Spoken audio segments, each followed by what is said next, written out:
வணக்கம் நண்பர்களே, நான் ஜோதிடர் ஜே. எல்லோரும் நல்லா இருக்கணும். நான் இறைவனை வேண்டிக்கிறேன். நம்ம இந்த பதிவில் என்ன பார்க்குறோம்னா, நமக்கு எப்போ நல்ல திசைகள் வரும் அப்படிங்கிறத பார்க்க போகிறோம். அதாவது எல்லாருமே போகிற போக்கில் அந்த வார்த்தையை சொல்கிறது உண்டு. நமக்கு எப்படா நல்ல காலம் வரும், நம்ம வாழ்க்கையில் நல்ல நேரமே வராதா அப்படின்னு பேசிக்கிறது உண்டு. ஜோதிட ரீதியாக இந்த நல்ல நேரம், நல்ல காலம் இதெல்லாம் எப்போ வரும் அப்படின்னு நம்ம இந்த பதிவில் கொஞ்சம் பார்க்கலாம். எனக்கு தெரிஞ்ச கருத்துக்களை முடிஞ்ச வரைக்கும் சிம்பிளாக சொல்கிறதுக்கு முயற்சி செய்கிறேன். இப்போது மனிதர்கள் மாதிரியே ஜோதிடத்துலேயும் கிரகங்கள் ஒவ்வொரு ஜாதகத்துக்கும் பார்த்தீங்கன்னா, இவங்க நல்லது பண்ணுவாங்க, இவங்க கெட்டது பண்ணுவாங்க, இவங்க அந்தந்த நேரத்துக்கு தகுந்த மாதிரி நிகழ்வை கொடுப்பாங்க அப்படிங்கிற மாதிரி கிரகங்களோட நிலைமைகள் அமைஞ்சிருக்கும். கிட்டத்தட்ட ஒவ்வொரு ஜாதகருக்கும் அவங்க அம்மா அப்பா அவங்கள விட வேற யாரும் நல்லது பண்ண போறதில்ல. கூட பிறந்தவங்க, சொந்தக்காரங்க இவங்க மூலமாகவும் சில நன்மைகள் நடக்கலாம். எதிரிகள் அப்படிங்கிறது தொழில் மூலமா வரலாம், சில பொறாமைக்காரர்களால் வரலாம், சில கெட்ட புத்தி உள்ளவங்களால இதெல்லாம் வரலாம் நமக்கு. சரி, அப்படி பார்க்குறப்ப நம்ம ஜாதகத்துல யார் நமக்கு நல்லது செய்வா அப்படின்னு நம்ம முதல்ல தெரிஞ்சுக்கணும். அந்த நல்லது செய்கிறவங்க யாருன்னு தெரிஞ்சுக்கிட்டு அவங்க திசைகள் வரும் பொழுது நமக்கு நல்லது நடக்கும் அப்படிங்கிற முடிவையும் நம்ம எடுத்துக்கணும், புரிஞ்சுக்கணும். பொதுவாக ஒரு ஜாதகத்தில் நல்லது செய்வாங்க அப்படின்னு எடுத்துக்கிட்டோம்னா திரிகோணாதிபதிகள் அப்படின்னு சொல்கிறவங்க. திரிகோணாதிபதி அப்படின்னாங்க, இது ஜோதிடத்தில் சொல்லப்படுற வார்த்தை. அப்படின்னா யார் அப்படின்னு பார்த்தீங்கன்னா 3 பேர் இருக்காங்க மொத்தமாக. ஒருத்தர் லக்னாதிபதி, அதாவது 1ஆம் இடத்துக்கு சொந்தக்காரர் லக்னாதிபதி. இன்னொருத்தர் 5ஆம் இடத்துக்கு சொந்தக்காரர், அதாவது அவர் பூர்வ புண்ணிய ஸ்தானாதிபதி அப்படின்னு சொல்லலாம். இன்னொருத்தர் 9ஆம் இட ஸ்தானாதிபதி, அவர் பாக்கிய ஸ்தானாதிபதி அப்படின்னு சொல்லலாம். ஸோ இவங்க 3 பேரும் தான் உங்கள் ஜாதகத்துல முதல் தரமான நல்ல யோகங்களை தருவார்கள். நீங்களே பார்த்துக்கலாம். அதாவது பிறந்த ஜாதகம், உங்கள் ஜாதக கட்டத்தை வச்சு அதில் திசைகள்லாம் ஒவ்வொரு கிரகத்தோட திசைகள் போட்டிருப்பாங்க இல்லைங்களா, அதை வச்சு இந்த 1ஆம் அதிபதி திசை, 5ஆம் அதிபதி திசை, 9ஆம் அதிபதி திசை இவங்களோட திசைகள் எப்போ வருது அப்படின்னு பார்த்தீங்கன்னாவே உங்களுக்கு சரி, நமக்கு நல்ல காலம் இந்த டைமில் தான் வருது அப்படிங்கிற மாதிரி ஒரு ஐடியா கிடைச்சிடும். இது மட்டும்தான் நமக்கு நல்லது செய்யுமா, மற்ற கிரகங்கள்லாம் நமக்கு நல்லது செய்யாதா அப்படிங்கிறதையும் நம்ம பார்க்கலாம். சரிங்களா? அதாவது முதல் தரமான யோகங்கள் அப்படின்னு சொல்கிறேன் இல்லைங்களா, அதாவது முதல் தரமான நல்ல பலன்களை தருபவர்கள் அப்படிங்கிறவங்க இவங்க 3 பேரும். சரி, இவங்க 3 பேர் திசை வந்தோடனே உடனே நம்ம உச்சத்தை தொட்டுருவோமா, நமக்கு நல்ல பலன் கிடைச்சிருமா அப்படிங்கிறது நம்ம ஜாதகத்தில் இருக்கிற கணக்கீட்டுப்படி நம்ம எடுக்கணும். அப்போ உங்களுக்கு யோகாதிபதி அப்படின்னு சொல்லப்படுற இந்த 3 பேரும் உங்கள் ஜாதக கட்டத்தில் நல்ல இடத்துல அமர்ந்து தீயவர்களோட தொடர்பு இல்லாமல் இருக்கணும். இப்போ நம்ம பெற்றவங்க இருக்காங்க, அவங்களுக்கு மேலே நமக்கு யாரும் நல்லது நினைக்க போகிறதில்ல. அவங்க நமக்கு கெடுதல் செய்யணும்னு மனதளவுலையும் நினைக்க மாட்டாங்க. சரிங்களா? அப்படி இருக்கும் பொழுது அவங்க நமக்கு எந்த நிலையில், அதாவது நல்ல பொருளாதாரத்திலும் சரி, உடல்நிலையிலையும் சரி நல்ல வலுவாக இருந்தாங்க அப்படிங்கன்னா நமக்கு தேவையானது தங்குதடையின்றி கிடைக்கும். சரிங்களா? அதே மாதிரி இந்த கிரகங்களும் நல்ல இடத்துல இருந்து பலம் குன்றாமல் இருந்தால் அவங்க நமக்கு நல்லது செய்வாங்க அப்படிங்கிறத நம்ம புரிஞ்சுக்கணும். இப்போ நம்ம அப்பாவுக்கு உடம்பு முடியல அப்படிங்கிறப்ப அவருக்கு நம்மளை பார்க்கறதுல ஒரு சுணக்கம் ஏற்படும், இயலாமை ஏற்படும். அந்த டைமில் அவர் நமக்கு கெடுதல் செய்யணும்னு நினைக்க மாட்டார். ஆனால் நமக்கு செய்கிற நல்லது நமக்கு அவருக்கு என்ன செய்யணுமோ அந்த கடமையிலிருந்து அந்த கடமையை அவர் செய்ய முடியாத ஒரு நிலை ஏற்படும்.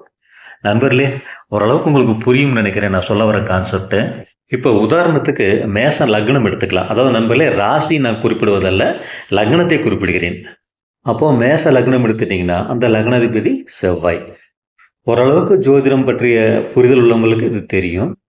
பலன் மட்டுமே எதிர்பார்க்குறவங்களும் இதெல்லாம் கொஞ்சம் அடிப்படை விஷயங்களை தெரிஞ்சு வச்சுக்கோங்க. ஏன்னா நம்ம ஒவ்வொரு தடவையும் நம்ம ராசிக்கு நல்லது நடக்குமா, லக்னத்துக்கு நல்லது நடக்குமான்னு சொல்லிட்டு இன்னொருத்தரோட பதிவுகளை நம்ம எதிர்பார்க்க வேண்டியதில்லை. அடிப்படையான சில விஷயங்கள் கொஞ்சம் எல்லாருமே தெரிஞ்சு வச்சுக்கலாம். ஏன்னா ஜோதிடம் அப்படிங்கிறத நம்மளை பொறுத்த வரைக்கும் ஒரு வாழ்க்கைக்கு வழிகாட்டுற விளக்காக நம்ம பார்த்துட்ருக்கோம். அப்படிங்கிறப்ப ஒரு அடிப்படையான ஒரு புரிதல் இருந்தால் நல்லாயிருக்கும் நண்பர்களே. அப்போது மேசத்துக்கு அதிபதி செவ்வாய். இந்த செவ்வாய் அவரோட சொந்த வீடான மேசத்திலேயே இல்லை சிம்மம் 5வது வீடு, அதுக்கப்புறம் 9வது வீடான தனுசு, இந்த 3 இடங்கள்ல இருந்தாருன்னா முதல் தரமான யோகத்தை செய்வார். அதுவும் குருவோட சம்மந்தப்பட்டிருந்தாருன்னா அந்த செவ்வாய் திசை உங்களுக்கு ஒரு அபரிமிதமான முன்னேற்றத்தை கொடுக்கும். வீடு வாசல் நிலபுலன்கள் வண்டி வாகனங்கள் இதெல்லாம் வந்து செவ்வாயோட காரகத்துவங்கள். இது எல்லாமே மிக அருமையா இருக்கும். அதுபோக இந்த மேஷ லக்னத்துக்கு பார்த்தீங்கன்னா, ஆ செவ்வாய் வந்து 8ஆம் இடத்துக்கும் அதிபதியா வருவார். அது ஒரு சின்ன டிராபேக் தான். அந்த இடம் வந்து ஆயுள் ஸ்தானத்த குறிக்கும். வம்பு வழக்கை குறிக்கிற இடம். ஆனா செவ்வாய் உங்களுக்கு லக்னாதிபதியா இருக்கிறதுனால, அவர் நல்ல இடத்துல இருக்கும்போது, இந்த மாரி ஆயுள் வந்து உங்களுக்கு நல்ல தீர்க்காயுளா இருக்கும். அதேபோல இந்த வம்பு வழக்கு இது எல்லாமே உங்களுக்கு வெற்றி தரக்கூடியதா இருக்கும். அதனால மேச ராசிக்காரர்கள் வந்து மேச லக்னக்காரங்க சரி நம்ம என்ன வேணாலும் பண்ணலாம், நம்ம ஜெயிச்சிடலாம் அப்படிங்கிற மாரி எடுத்துக்காதீங்க. அதாவது நல்ல இடங்கள்ல இருக்கும்போது நமக்கே நல்ல சிந்தனைகள் தான் வரும். நம்ம ஒவ்வொரு செயலுக்கும் காரணம் பார்த்தீங்கன்னா, அவசரப்பட்டு கோவப்படுறது, அப்புறம் அதாவது தவறான சேர்க்கையால நம்ம வந்து கெட்டு போறது, இதெல்லாம் தான் நமக்கு காரணமா இருக்கும். அப்ப அதுக்கெல்லாம் நமக்கு வாய்ப்பே இல்லாத அப்படி ஒரு அமைப்பு நம்ம ஜாதகத்துல இருக்கும் பொழுது, நம்ம இந்த தவறான வழியில போறதுக்கான வழி இல்ல. அவரும் செவ்வாய் பகவான் இந்த மேச லக்னக்காரங்களுக்கு அந்த 3 இடம் நான் சொன்னேன் இல்லைங்களா? அத தவிர்த்து கடகத்துல நீச்சம் ஆவாரு. ஆனா நீச்ச பங்கம் ஆயிருந்தா, அவரு அந்த இடத்துக்கு உண்டான நல்ல பலன்களை செய்வார். சிறு தடைகளுக்கு பிறகு. அதேபோல மகரத்துல உச்சமாகுறாருங்க. சனி பகவானோட வீடு. சனி பகவான் செவ்வாய்க்கு பகை. ஆனாலும் அவர் உங்க லக்னத்துக்கு நல்லது செய்யறதுக்கு தான் போராடுவார். அதேபோல 12ஆம் இடத்துல அமர்ந்தாலும் மீனராசி அப்படிங்கிறது குருவோட வீடு தான். செவ்வாய்க்கு குரு நட்பு கிரகம் தான். அதனால பெரிய பிரச்சனைகள் ஒண்ணும் இருக்காது. ஸோ நல்லது நடக்கும். அதனால இந்த நல்ல கிரகங்கள் மேச லக்னத்துக்கு நல்ல கிரகங்கள் எது எதுன்னு சொன்னீங்க? செவ்வாய், அப்புறம் 5ஆம் இடத்ததிபதி சூரியன், 9ஆம் இடத்ததிபதி குரு பகவான். இப்ப இவங்க 3 பேரும் அவங்களுக்கு பிடிச்சமான நல்ல இடங்கள்ல அமர்ந்து, பாவர்கள் தொடர்பு இல்லாம இருக்கும் பொழுது தசை நடந்துச்சுன்னா, உங்களுக்கு நல்ல யோக பலன்கள் கிடைக்கும். அதேபோல எந்த ஒரு லக்னத்துக்குமே கெட்ட பலன்களை தருவாங்க தர்ற ஆதிபத்தியம் பெற்ற கிரகங்கள் எது அப்படின்னு பார்த்தீங்கன்னா, பொதுவா சொல்றது 3, 6, 8, 12 இது எல்லாமே சொல்லலாம். ஆனா 3ஆம் இடம் அவ்வளவு ஒரு பெரிய பாதகத்தை தருவதில்ல. 12ஆம் இடம் விரயங்களை உண்டு பண்ணும். ஆனா 6, 8 தான் நம்ம வாழ்க்கையில பிரச்சனைகள உண்டு பண்றது. அப்போ இந்த 6, 8ஆம் அதிபதிகள் நம்ம ஜாதகத்துல தீமை செய்ய வலியவர்கள். அப்ப இவங்கள யார் கண்ட்ரோல் பண்ணுவா அப்படின்னு கேட்டா, இதே அந்த சுபர்கள்னு சொல்றோம் இல்லைங்களா ஒரு ஜாதகத்துக்கு 1, 5, 9ஆம் அதிபதிகள். இந்த ஸ்தான அதிபதிகளோட தொடர்பு இருந்துச்சு அப்படின்னா, இவங்களோட தீயது செய்யற அந்த வலிமை குறையும். அதேபோல இவங்க அந்த திரிகோணம்னு சொல்லப்படுற அந்த ஸ்தானங்கள்ல போய் உட்கார்ந்தாங்கன்னா, ஆ இதே மாரி தான் தீயது முழுசா குறையும்னு சொல்ல முடியாது. ஆனா பாதி அளவு குறையும். அது எப்படின்னு கேட்டீங்கன்னா, ஒரு கிரகம் இருக்குன்னா, அந்த கிரகத்துக்கு அப்படின்னு சில கடமைகள் இருக்கு. இப்போ ஜாதகத்தில பார்த்தீங்களா, முதல் இடம், 2ஆம் இடம், 3ஆம் இடம் அப்படின்னு வருது இல்லைங்களா? அப்போ அந்த 6ஆம் இடம் அப்படிங்கிறதுக்கு ஸ்தானத்துக்கான ஆதிபத்திய பலன் அப்படின்னு ஒண்ணு இருக்கு. 6ஆம் இடம் அப்படின்னா, கடன், நோய் எதிரி இது 3 தான் முதல் 3 காரணிகள். அப்புறம் 8ங்கிறது கண்டம், வழக்கு, விபத்து இதெல்லாம் சொல்றது. அப்ப இது சம்பந்தமான பிரச்சனைகள். இதெல்லாம் எப்படி நடக்குது அப்படிங்கிறது, இது கண்ட்ரோலுக்கு வருமா அப்படிங்கிறது, இந்த சுபர்களோட தொடர்பு இருக்கும்போது நமக்கு பெரிய பாதிப்புகள் ஏற்படுறதில்ல. இவங்களே அந்த இப்போ 6ஆம் அதிபதி திரும்ப 8ஆம் அதிபதியோடவோ, அவங்களுக்குள்ளேயே ஏதாவது சம்மந்தப்பட்டா, இந்த பிரச்சனைகள் வந்துட்டு கொஞ்சம் அதிகமாக வாய்ப்புகள் இருக்கு.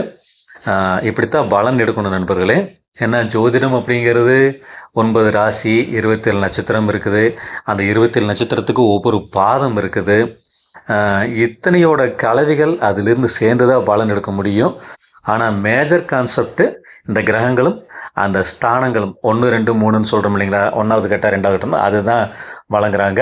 நான் அதை வச்சு தான் இந்த பலன் எடுக்க நம்ம எல்லாருமே முயல்றோம். ஓரளவுக்கு உங்களுக்கு இந்த கான்செப்ட் புரிஞ்சிருக்கும்னு நினைக்கிறேன்.